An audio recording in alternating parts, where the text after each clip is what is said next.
I now invite Sarah Rachel Walters to share our reading for the service this morning. A reading from Ralph Waldo Emerson. A person will worship something, have no doubt about that. We may think our tribute is paid in secret in the dark recesses of our hearts, but it will come out. That which dominates our imaginations and our thoughts will determine our lives and our character.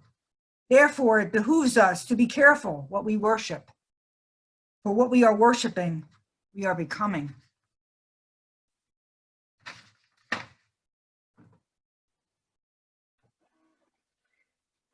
That reading. When most people hear mention of the word God, what images come to mind? Just want you to think for a minute.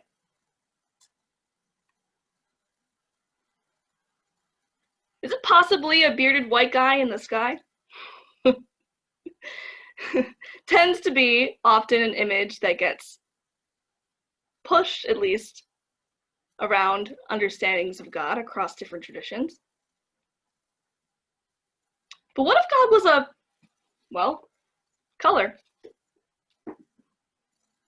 What if God was a color? Or a virtue?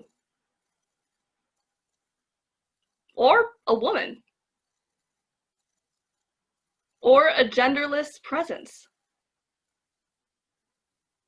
All of the things I just listed have also been defined as God throughout different traditions, in different novels, books, philosophies, and histories.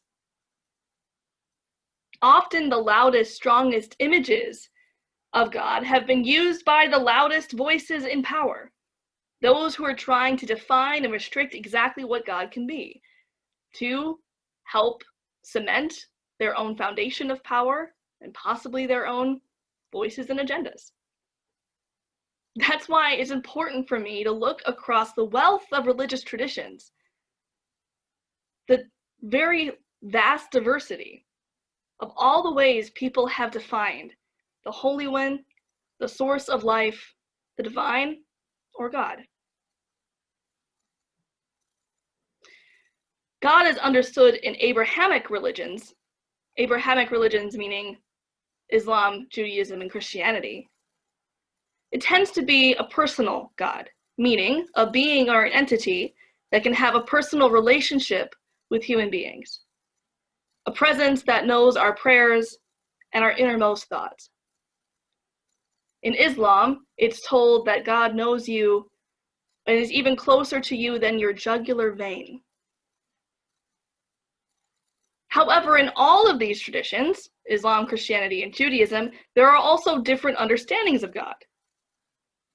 We can start with Judaism with one of the most famous, acclaimed to be atheist, Jewish thinker Baruch Spinoza, a person who created panentheism, who believed that God was everything and that everything is God.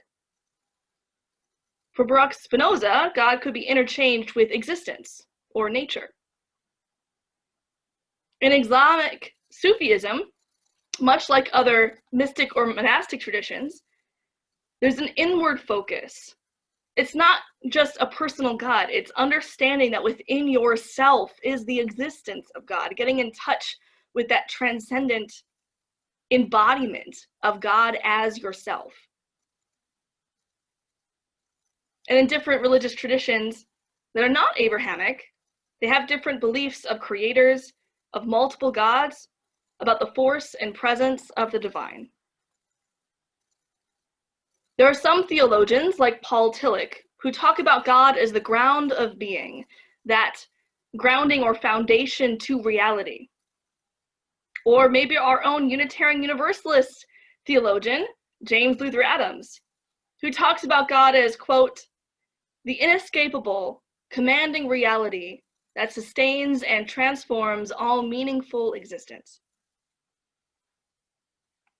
These are some of the many understandings of God not necessarily being a supernatural being or a personhood, but being part of being itself, being a part of existence, part of the natural reality of the world. Henry Whitehead took it a little further in process theology, understanding God not even to be a reality, well, not reality as far as matter or nature or things, but a reality as the process of existence, like the process of evolution, I guess is a way to say it. Process theology is an understanding of God as being, well, the thing that helps us to be, the becoming, the process of evolution and growing. This shifted so many things people understood about the notion of God, right? It's no longer a physical being, it's no longer matter, it's a process. But beyond that, God's power became limited. God wasn't all-knowing. God only knew of what was happening in the present moment and what could be. God was not all-powerful. God was creating within the processes of existence itself, how we become together. And in process theology, well, along with other theologies similar to this, like Paul Tillich's or religious naturalism, we share power with God to create the world we want to be. Liberation theology that happened in the 70s and 80s took the image of God even a step beyond all of these things. Focused the message of God as being a force of liberation for people who are oppressed, a voice that calls all of us towards ultimate freedom. That's stating it a little vague because liberation theology is a large, huge category that spans across Black liberation theology, Minorista theology, Asian American liberation theology, and so many other identities that relate specifically to how different kinds of oppressed groups or marginalized identities experience the call of liberation with their understanding of God.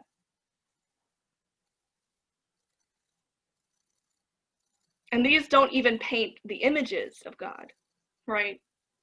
They're images of God as powerful goddesses, as people who bring life and creation. They're images of God that stretch across the gender binary. Just like some of the icons I talked about in my newsletter, images of genderqueer or gay or LGBTQ people who were made into saints to demonstrate how they reflect the image of God. And there's even religious traditions like Islam where images are not allowed, because any image would be an idol to something that's unnameable and unknowable. Instead, the only thing allowed is a script, the written name of Allah. There are so many different kinds of ways of understanding what is divine and what is holy and what is or isn't God. Just like I lifted up in the opening words, I like exploring the ways specifically that Alice Walker talks about, Shug Avery's and Seeley's own breaking away from the images they were taught or told and embracing different ways of thinking about God. It really shows the personal transforming journey. As Shug says, my first step away from the white man was trees, and then air, and then birds, and then other people. It gives us a sense of what it could look like for all of us to imagine what is actually holy. And that, for me, is the point of this sermon, right? It's not about whether you do or do not believe in the word God or whether you use the word God. It's whether or not you specifically reclaim or redefine God as a useful concept.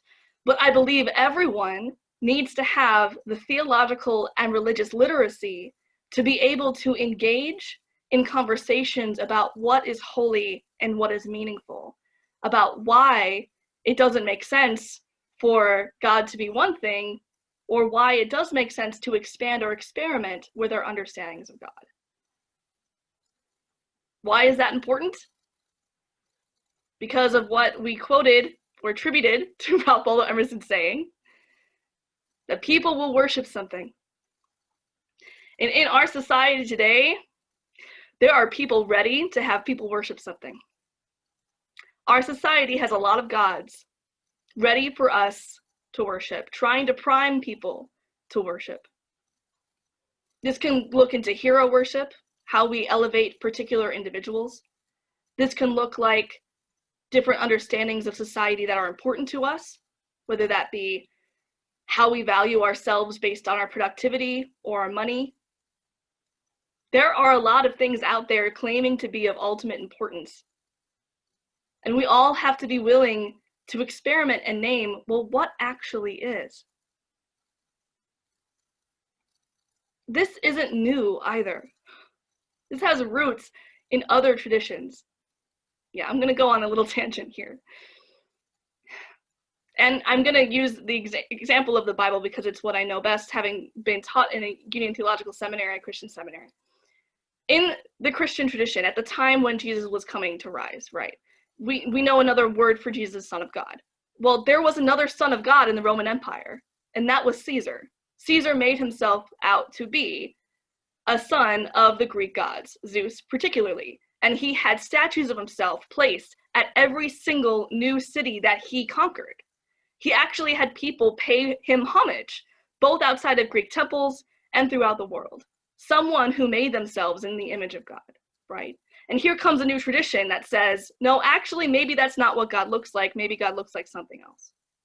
Whatever you believe, that's important for all of us to be able to name and experiment with. What are the images of God that we've been given? What needs to be criticized, but also what needs to be explored, expanded, better understood? There's nothing wrong with the ideas of God you grew up with or the ideas of God that give you peace and comfort, but just acknowledge, what is it that gives you peace and comfort? Or what is it that we're running away from that we've been hurt by?